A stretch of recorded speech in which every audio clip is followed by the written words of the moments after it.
सभी अपने दोस्तों की खिदमत में मैं जावेद नसीम अपना आदाब, सलाम, नमस्कार और सत श्री अकाल पेश करता हूँ। दोस्तों, एक हमारे बड़े ही अजीज़ दोस्त हैं जो कि पाकिस्तान में रहते हैं और उनका नाम खालिद बेग है।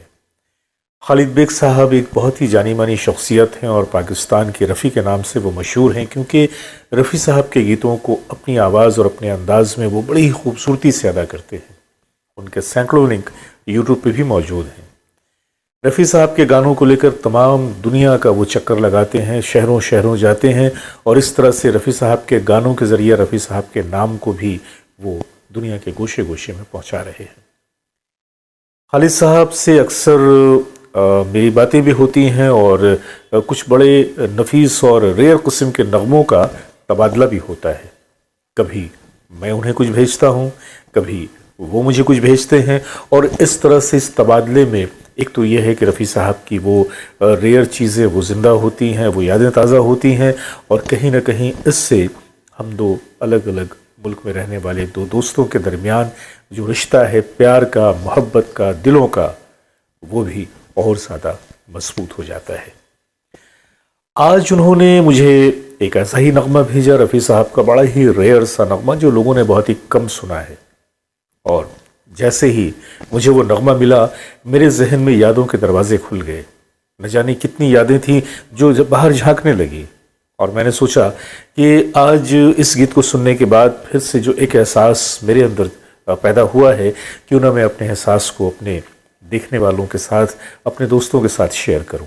तो आइए, आज का ये ख़ास वीडियो आप लोगों की नज़र कर रहा हूं, तो बने रहिए हमारे साथ और देखते रहिए अपना मनपसंद चैनल।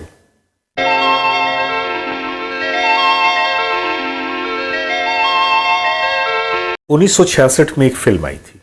फिल्म का नाम था आसरा और इसमें जो अदाकार थे वो थे बलराज साहनी, निरूपा रॉय, अमिता। हीरो थे विश्वजीत और उनके साथ हीरोइन थी माला सिन्हा। इस फिल्म को प्रोड्यूस किया था मदन मोहल्ला साहब ने और डायरेक्शन दिया था सतिन बोस जी ने। इस फिल्म में संगीत दिया था लक्ष्मीकांत प्यारेलाल ने। लक्ष्मीकांत प्यारेलाल जी ने अपनी ज़िंदगी में 650 से भी ज़्यादा फिल्मों में संगीत दिया और ये वो दौर था कि जब लक्ष्मीकांत प्यारेलाल एक संगीतकार की हैसियत से इस्टेब्लिश हो चुके थे। वक्त के साथ साथ जैसे जैसे लक्ष्मीकांत प्यारेलाल आगे बढ़ते गए, उनके संगीत में तरह तरह के रंग आते गए, लेकिन उस दौर में भी लक्ष्मीकांत प्यारेलाल के संगीत में वो एक अनोखा सा रंग ज़रूर नज़र आता है।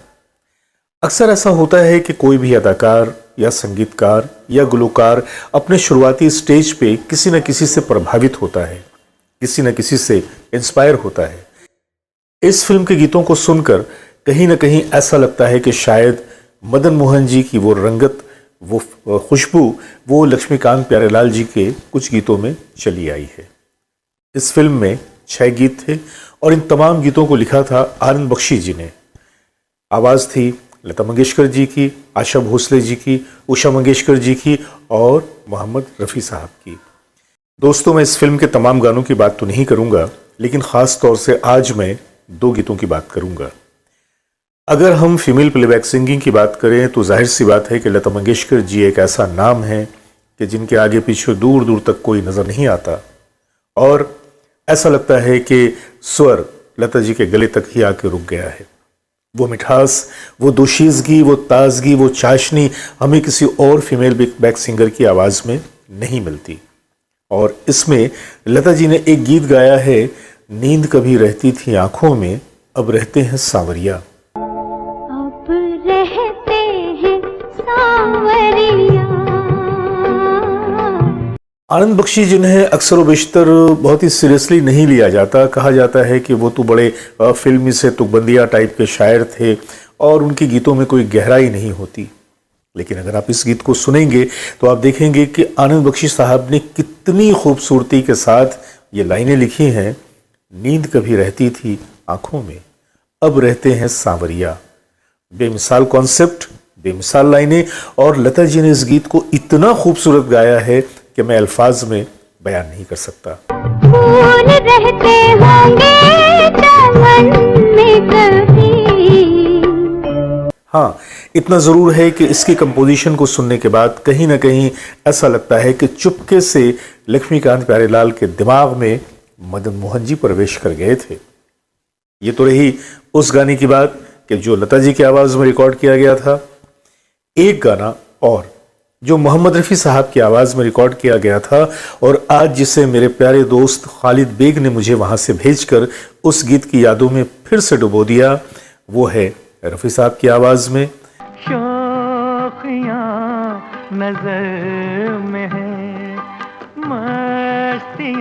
अब आप इस गीत को सुनेंगे तो देखें कि इसमें रफ़ी साहब ने अपनी आवाज, अपने अंदाज और अपनी गायकी का जो मुजाहरा किया है वो कितना आला दर्जे का है।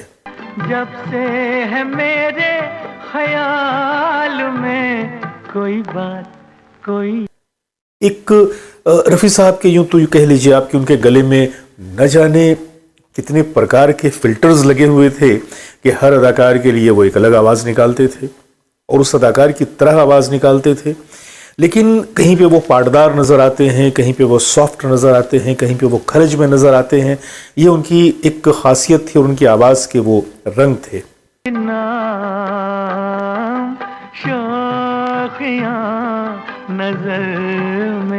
लेकिन रफ़ी साहब की आवाज़ में एक ख़ास रंग और भी था और इस रंग का इस्तेमाल भी बहुत सारे गानों में हुआ है और वो है मखमल जैसी नर्म और नाजुक आवाज़। बहुत प्यारी, बहुत सॉफ्ट, बहुत नाजुक सी आवाज़ और इस गीत में रफ़ी साहब ने उसी आवाज़ का इस्तेमाल किया है। याद कोई नाम शौकियां। तो बस आज की कहानी यहीं तक। मिलते हैं फिर किसी ऐसी ही कहानी के साथ और मैं आपकी यादों को जगाता रहूँगा इसी तरह के खूबसूरत नग़मात आपको याद दिलाकर। तो बस अपने दोस्त जावेद नसीम को इजाज़त दीजिए बहुत सारी मोहब्बतों के साथ। नमस्कार।